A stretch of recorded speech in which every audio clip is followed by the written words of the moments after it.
ہم بحیث مسلمان بات کریں تو ابتدا بھی کریں اسلام سے اور اسلام کی تعلیمات سے،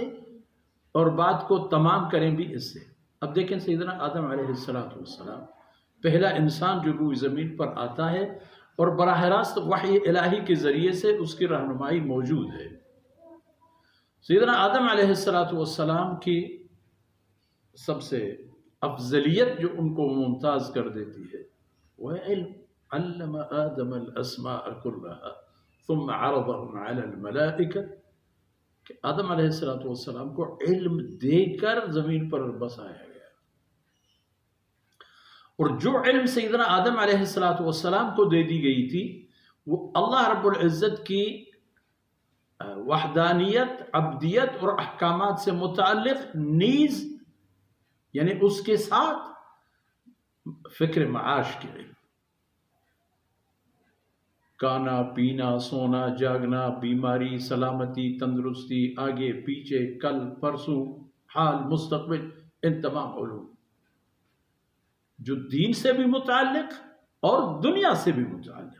ان تمام علوم کو سیدنا آدم علیہ السلام کو عطا کر دیا گیا۔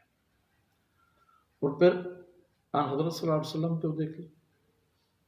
انبیاء علیہ السلام کا سلسلہ، وحی الہی کا سلسلہ سیدنا آدم علیہ السلام سے شروع اور جناب محمد رسول اللہ صلی اللہ علیہ وسلم پر ختم ہے۔ یاد رکھیے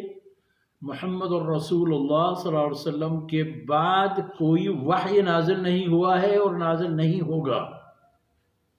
یہ سلسلہ آپ صلی اللہ علیہ وسلم پر ختم ہو چکا ہے۔ تو اس لیے آپ صلی اللہ علیہ وسلم کی اگر تہذیب و ترتیب مبارک دیکھ لیں، اقرأ بسم ربک الذی خلق، وہاں علم آدم الاسماء کلها، اور یہاں اقرأ بسم ربک الذی خلق۔ اپنے رب کے نام کو، اپنے رب کی طاقت کو اپنی بنیاد بنا کر اس کی طاقت کے ذریعے سے پڑھ اور پڑھ،